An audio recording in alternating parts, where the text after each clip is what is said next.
வாடா. வணக்கம் டாக்டர்.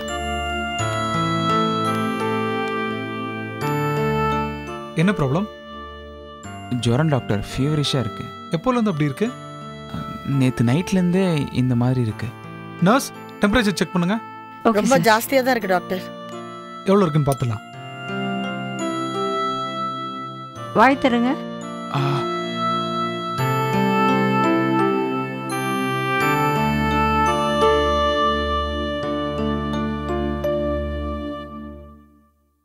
நூத்தி 4 இருக்கு சார். ஐயோ 104 ஹை ஃபீவர் தான். இன்ஜெக்ஷன் போடணும். நர்ஸ் ரூம் கூட்டு போங்க. இன்ஜெக்ஷன் போட்டால் குறைஞ்சிடும் மேடம். வாங்க சார். போய் போட்டு வா. பார்த்து போப்பா. சார் நான் வரவா? இல்லை வேண்டாம் மேடம், நான் பார்த்துக்கிறேன்.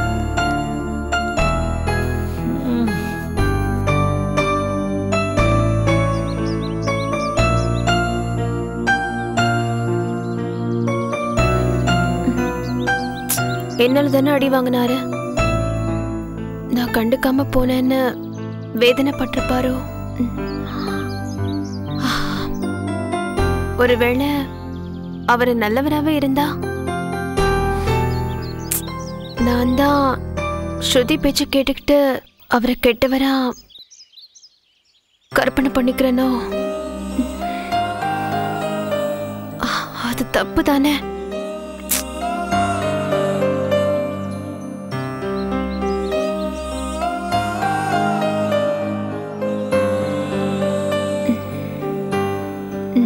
Fine.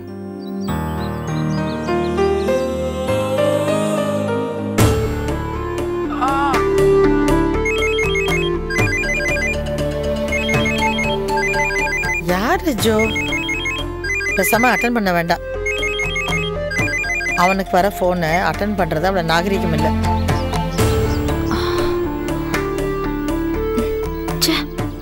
கட் பண்ணிட்டாரே.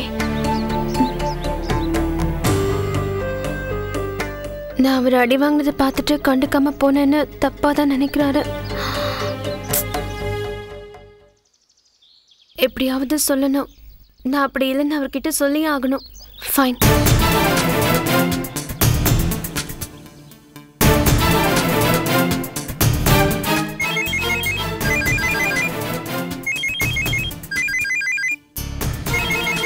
என்னது இது திருப்பி திருப்பி விடாம ஃபோன் பண்ணிட்டே இருக்கு? ஹலோ ஹலோ, நான் ஜோதி பேசுறேன். ஜோதியா? ஹலோ ஹலோ அர்ஜுன், ப்ளீஸ் பேசுங்க. நான் அர்ஜுனோட அம்மா பேசுறேங்க.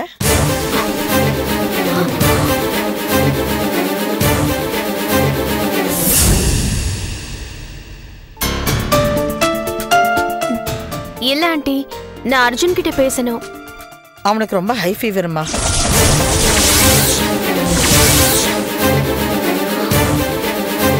ஃபீவரா? அதுக்காக ஊசி போட போயிருக்கான்.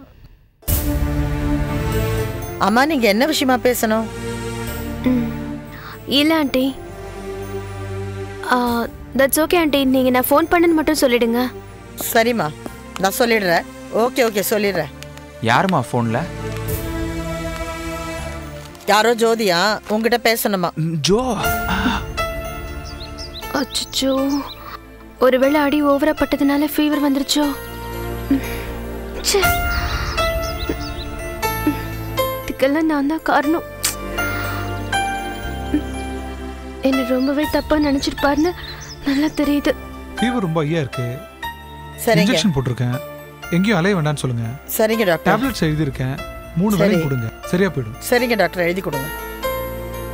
ஹலோ ஜோ, நான் தான் ஜோ பேசுறேன். நான் உங்களை பார்க்கணும்.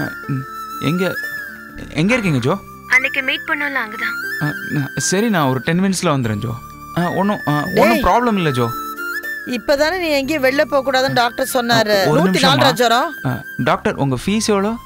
500. இந்தாங்க. அம்மா, நான் 10 மினிட்ஸ்ல வந்துடுறேன். நீ கார் எடுத்துட்டு போ, நான் ஆட்டோல வந்துடுறேம்மா. டேய் சொன்னா கேளுடா. பார்த்து போமா, நான் வந்துடுறேன். ஐயோ, பயப்படாதீங்க மேடம், இன்ஜெக்ஷன் போட்டுருக்கலாம். பாருங்க சார் எப்படி இருக்காங்கன்னு. இந்த காலத்து பசங்களே இப்படி தான் இருக்காங்க. டேப்லெட்ஸ் மருந்தெல்லாம் 3 நாளைக்கு கொடுங்க, சரியா போயிடும்.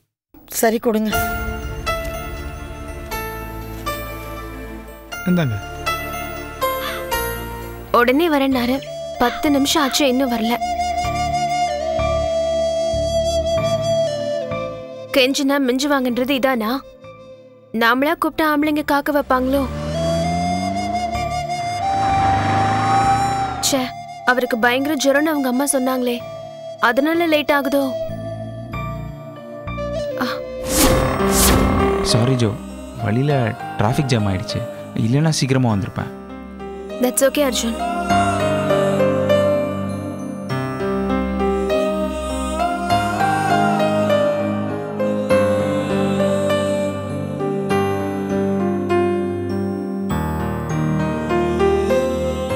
என்ன அப்படி பார்க்குறீங்க? இல்ல, சத்தியமா சொல்றேன், உங்களை அவங்க அடிச்சது எனக்கு தெரியவே தெரியாது. தெரிஞ்சிருந்தா நான் அப்படி போயிருக்கவே மாட்டேன். ச்சே, எவ்வளவு மோசமா பிஹேவ் பண்ணிருக்காங்க. உங்களுக்கு தெரியாதுன்னு எனக்கு தெரியும் ஜோ. என்னை திட்டிட்டு திரும்பி பார்க்காம போயிட்டீங்க. நீங்கள் திரும்பி பார்த்துருந்தீங்கன்னா உங்களுக்கு தெரிஞ்சிருக்கும் அங்கே என்ன நடக்குதுன்னு. நான் வேணும்னு செய்யலை. I'm so sorry Arjun. நீங்க வேணும்னே அப்படி பண்ணீங்க. கோவத்துல நான் அப்படி பேசிட்டேன். அப்புறம் பொறுமையா யோசிக்கும் போதுதான் நான் பண்ணது தப்புன்னு தோணுச்சு. அதுக்காக ஐம் எக்ஸ்ட்ரீம்லி சாரி அர்ஜுன். பரவாயில்லைங்க, நான் மன்னிப்பா கேட்டேன், நீங்கள் புரிஞ்சிக்கல. இப்போது நீங்கள் கேட்குறீங்க. உங்களை மன்னிக்கிற தகுதி எனக்கு இல்லைங்க. என்ன சொல்றீங்க? நீங்கள் தப்பே பண்ணல, நான் எதுக்காக மன்னிக்கணும்? ஜோ, உங்களை பார்த்த உடனே எனக்கு ஜுரம் போனதே தெரிலங்க. Too much of buildup. உண்மையை சொல்லணும்னா, நீங்கள் ஃபோனில் பேசும்போது உங்கள் குரல் கேட்ட உடனே எனக்கு பாதி ஜுரம் போயிடுச்சுங்க. இப்போ நான் வந்த உடனே எனக்காக நீங்கள் காத்திருந்தீங்கல்ல, அதில் மீதி ஜுரம் போயிடுச்சுங்க. இப்போது உங்களை பார்த்த சந்தோஷத்தில் எனக்கு ஜன்னியே வந்துடும் போல இருக்குங்க. உங்கள் கண்ணில் அப்படி ஒரு பவர் இருக்குங்க. என்ன அது? சரி விடுங்க, ஏதோ ஒரு ஃப்ளோவில் சொல்லிட்டேன், சீரியஸாக எடுத்துக்காதீங்க.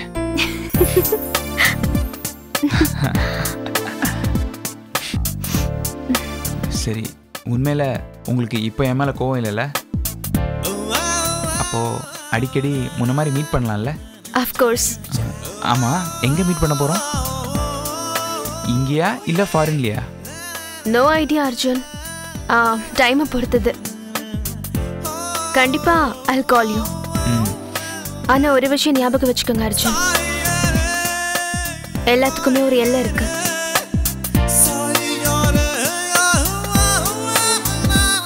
கண்டிப்பாங்க, என்னோட எல்லையை என்னைக்குமே நான் மீற மாட்டேன். ஓகே அர்ஜுன், எனக்கு ஆஃபீஸ் டைம் ஆச்சு, நான் கிளம்புறேன். உடம்பு பார்த்துக்கோங்க. ஓகே, நான் ட்ராப் பண்ணட்டுமா? பரவாயில்ல, நானே போய்க்கிறேன். பாய். பை ஜோ, பத்திரம்.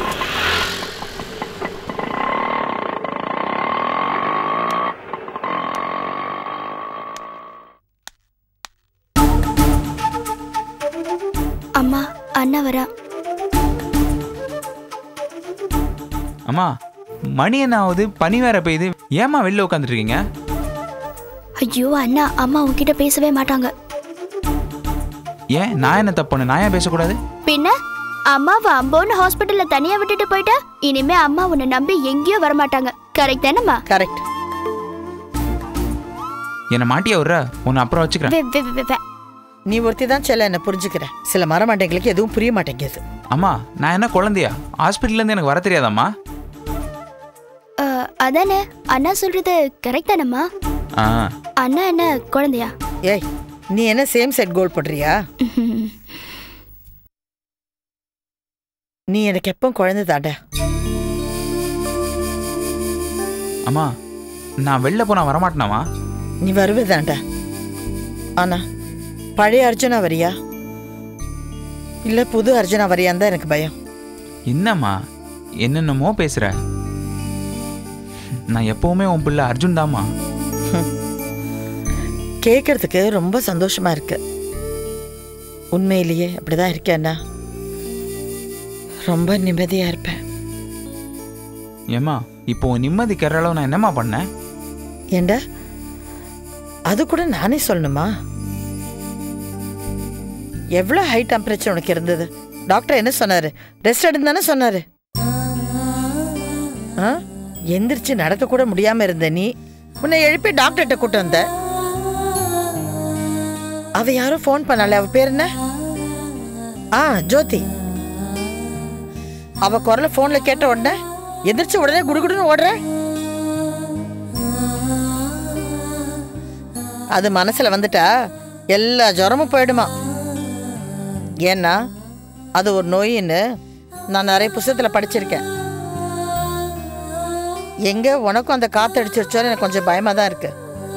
அம்மா நீ நினைக்கிற மாதிரி எந்த நோயும் இல்லைம்மா. எனக்கு இப்போ ஜுரம் கூட போயிடுச்சுமா. உனக்கு அவ்வளோ ஜுரம் இருக்கும்போது நீ வண்டியை கூட எடுக்காம ஆட்டோ பிடிச்சி ஓடுற அளவுக்கு அப்படி என்ன அவசியம்? அவளுக்கும் உனக்கும் ஏதாவது, நீயும் உன் தம்பி மாதிரி ஏதாவது லவ்ல விழுந்துட்டியாடா? ஐயோ அதெல்லாம் இல்லம்மா. இல்லைன்னு உன் உதடு தான் சொல்லுதே தவிர உன் கண்ணு சொல்லலையே. இப்பதான் ராஜேஷ்னால கொஞ்ச நாள் பிரச்சனை இல்லாம இருக்கு. நீ வேற ஆரம்பிக்கணுமா? வேணாடா. இதோ பாருமா, நீ நினைக்கிற மாதிரி எதுவுமே இல்லம்மா. அம்மா நான் ஏன் ஒண்ணுன்னா அவளுக்கு திடீர்னு ஒரு பிரச்சனைமா. என்ன என்ன பிரச்சனை? அப்படியே இருந்தாலும் அவ ஏன் உன்னை கூப்பிடணும்? அவ வீட்டுல வேற யாரும் இல்லையா? அம்மா அது நம்ம ஹாஸ்பிட்டல் பக்கத்துல குடிசைலாம் இருக்கலாமா, அந்த இடத்துல அவ வண்டியில வந்துட்டு இருந்தாலாம். அப்ப தெரியாம குழந்தை மேல மோதிட்டாலாமா. அது பெரிய பிரச்சனையை அங்கேயே பிடிச்சி வச்சுட்டாங்களாமா. அதான் எனக்கு தெரிஞ்ச ஒரு இன்ஸ்பெக்டர் இருக்காருலாமா, அவரை வச்சு பிரச்சனையை சால்வ் பண்ணிட்டு வந்தேன். அவ்வளோதாம்மா நடந்தது, நம்புங்கம்மா. உண்மையிலேயே அதான் பிரச்சனையா? ஏம்மா இதுக்கு போய் சந்தேகப்படுறீங்க? அப்ப அந்த ஃப்ரெண்டு கூட பழகிறது? இல்லம்மா அதெல்லாம் ஒரு ஃப்ரெண்ட்ஷிப் தான்மா. ஹே, அம்மா உன்னை கேட்டாங்களா? அண்ணனை தானே கேட்டாங்க. சும்மா யாரை கேட்டா என்ன? என்ன என்னாச்சு கையில என்ன கட்டு? அது ஒண்ணு இல்லடா, நான் பைக்ல போகும்போது. டாபிக் எல்லாம் மாத்தாத. நான் கேட்டதுக்கு முதல்ல பதில் சொல்லு. அம்மா ராஜேஷ் இருக்கிற மாதிரி வெறும் ஃப்ரெண்ட்ஷிப் தாம்மா. அவன் சொல்ற மாதிரியே வெறும் ஃப்ரெண்ட்ஷிப் தான் என்கிட்ட சாதிக்க பார்க்காத. வேற வேணையே வேண்டாம். ஏம்மா நான் ஃப்ரெண்ட்ஷிப் சொன்னது தப்பா? ஆமாண்டா. உடனே கிருஷ்ணாக்கும் உனக்கு இருக்கிற ஃப்ரெண்ட்ஷிப்பை பத்தி பெருசா விளக்கம் கொடுக்க ஆரம்பிச்சிருவியே. நான் ஒன்று சொன்னா நீ ஒன்று சொல்வ. எனக்கு இதெல்லாம் தேவையா? தயவு செய்து இந்த விஷயத்துல உங்க அண்ணனை உங்க கூட சேர்க்காத. தூரம் ஓடிப்போம். ஏம்மா படிச்சிருந்தோம், ஏம்மா அந்த காலத்து ஆள் மாதிரி பேசுற? கோபிங்கிறது யாரு? தீவிரவாதிங்கிட்ட இருந்து அண்ணனை காப்பாத்தினவங்க. அந்த பழக்கத்துல தான் ரெண்டு பேரும் பேசிக்கிட்டு இருக்காங்க. நீ ஏமா வேற மாதிரியாவே நினைக்கிற? இந்த காலத்துல கல்யாணத்துக்கு அப்புறமும் இந்த மாதிரி ஃப்ரெண்ட்ஷிப் தொடருமா? நீங்க தேவையில்லாம எதுக்கு வேற முத்திரையெல்லாம் குத்திட்டு இருக்கீங்க? ஒரு பொண்ணும் பையனும் பழகினா அது லவ் தானா? ஆரம்பிச்சிட்டாண்டி. சொல்லுடா, நல்லா எடுத்து சொல்லு. தம்பியுடையான் குழப்பத்துக்கு அஞ்சான்னு சும்மா சொல்லிருக்காங்க. என்ன சொன்ன? இல்ல பழைய பழமொழி தான், அது கொஞ்சம் புதுமொழியா மாத்தி சொல்லலாமன்னு பார்த்தேன். தேவையில்லாம புதுசு புதுசா பிரச்சனையை கொண்டு வராது அர்ஜுன். அம்மா நம்புங்கம்மா, என்னால எந்த பிரச்சனையும் வராதுமா. அப்படியே ஏதாவது பிரச்சனை வந்தாலும் நம்ம ஒருத்தருக்கு ஒருத்தர் பேசி சமாளிச்சிட மாட்டோம். நீ இருக்கல இந்த விஷயத்துல, நீ தாண்டா என் குரு. என்னடா ஐடியா கொடுத்துட்டு போச்சு. அதெல்லாம் ஒண்ணும் இல்லம்மா. அம்மா பனி வேற பெய்யுது, வயிறு வேற பசிக்குது. வாமா வந்து சாப்பாடு கொடுமா, வெளியிலேயே உட்கார வச்சிருக்க, பசிக்குதுமா. ஆனா ஒண்ணுமா, இந்த ஃபேமிலில எல்லாருக்கும் ஒரே சாக்குமா. உங்களை பார்த்து பரிதாபமா சொல்ல வேண்டியது, ஐயோ பசி வைத்த கில்லுதுன்னு. ஆனா இப்போ எனக்கும் லைட்டா சைடுல பசிக்குது. பாருடா, நம்மள கலாய்ச்சிட்டு அவன் பசிக்குதுன்றா. கிளம்புங்க. வா வா வா வா வா வா வா. சார் சார் யாருங்க? கொரியர்மா. சார் கொரியர் வந்து யாருப்பா? மிஸ்டர் வரதராஜன். எங்க அப்பா தான். இதுல ஒரு சைன் பண்ணுங்க. இங்க தேங்க்யூ சார்.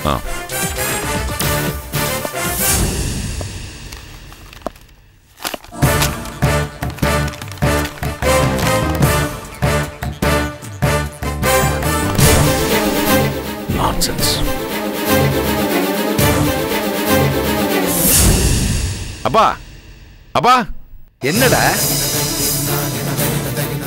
ஏண்டா ராம், எதுக்காடா இப்படி கத்துற? ஏன் கத்துறனா? கத்துற அளவுக்கு உங்க அருமை பொண்ணு பிரமாதமா பண்ணிருக்கா. உங்களுக்கு நோட்டீஸ் அனுப்பிச்சிருக்கா.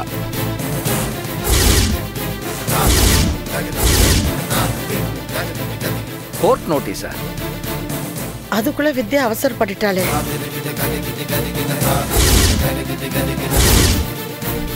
என்னது? அதுக்குள்ள அவசரப்பட்டுட்டாளா? அப்போ இந்த நோட்டீஸ் வருதுன்னு உனக்கு முன்னாடியே தெரியுமா? ஐயோ, எனக்கு ஒன்றும் தெரியாதுங்க. பின்ன எப்படி அந்த வார்த்தையை சொன்ன? சொல்லு சொல்லு சொல்லு சொல்லு. ஏண்டா அவளை போய் திட்டுற? நீங்க சும்மா இருங்கப்பா. சொல்லு, உனக்கு முன்னாடியே தெரியுமா? தெரிஞ்சும் ஏன் என்கிட்ட சொல்லல? இன்னும் இந்த மாதிரி எத்தனை விஷயத்தை என்கிட்ட மறைச்சிருக்கேன்? நான் எதுவுமே மறைக்கிறது இல்லைங்க. பின்ன எப்படி அந்த வார்த்தையை சொன்ன? வித்யா உங்ககிட்ட ஏதாவது பேசினாளா? அப்படின்னா கேஸ் போட போறான்னு சொன்னது நீ என்கிட்ட மறைச்சிட்டியா? இத பாருங்க, கோவப்படாம கேட்டா நான் நிதானமா பதில் சொல்றேன். பாரதி, என்ன நீ? இல்ல மாமா, அவர்கிட்ட சொல்லிதானே ஆகணும். ஓ, இந்த விஷயம் உங்க 2 பேருக்கு ஏற்கனவே தெரிஞ்சிருக்கா? தெரியுமாப்பா? ராம், அது இல்லடா.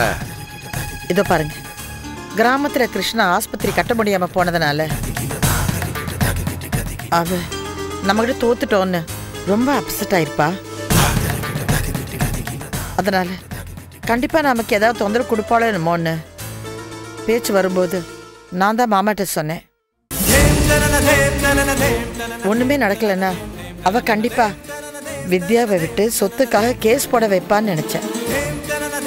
கண்டிப்பா நம்மள கோர்ட்டுக்கு இழுத்து நம்மள அசிங்கப்படுத்த நினைப்பான்னு நான் நினைச்சேன்னு சொன்னேன். ஏன் மாமா, அன்னைக்கு இப்படிதானே பேசணும்? ஆமா ராம், ஏற்கனவே பாரதி இதை பத்தி என்கிட்ட சொன்னான். ஆனா அவ இவ்வளவு சீக்கிரம் நோட்டீஸ் அனுப்புவான்னு நான் நினைக்கவே இல்லைங்க. அதுக்கு நீங்க என்ன எப்படி சொல்றீங்களே? ஏங்க, உங்களுக்கு தெரியாம நான் எந்த விஷயத்தங்க மறைச்சிருக்கேன்? இப்படி தொட்டதுக்கெல்லாம் என் மேல சந்தேகப்பட்டா நியாயமா? சரி சரி, எப்பவுமே சண்டை சச்சரவு வரக்கூடாதுன்னு நினைக்கிறவ அதுக்காக சொல்லாம மறைச்சிட்டேன்னு நினைச்சேன். சரி, அதை விட. ஏப்பா, என்னப்பா இதெல்லாம்? இவன விளையாடுறாள் நம்ம கிட்ட. என்ன நினைச்சிட்டு இருக்காவ? நாமள அவளை வீட்டை விட்டு போச்சோம். எதுவுமே வேணான்னு போனவளுக்கு இப்ப சொத்துல பங்கு கேக்குதோ? சல்லி சல்லி காசு கூட அவளை தரக்கூடாதுப்பா. ஆமாண்டா, பொண்ணுக்கு உதவாத புருஷனோட வாழ்க்கையை நடத்திட்டு இருக்காளே, அவளுக்கே இவ்வளவு திமிர் இருந்தா நமக்கு எவ்வளவு இருக்கும்?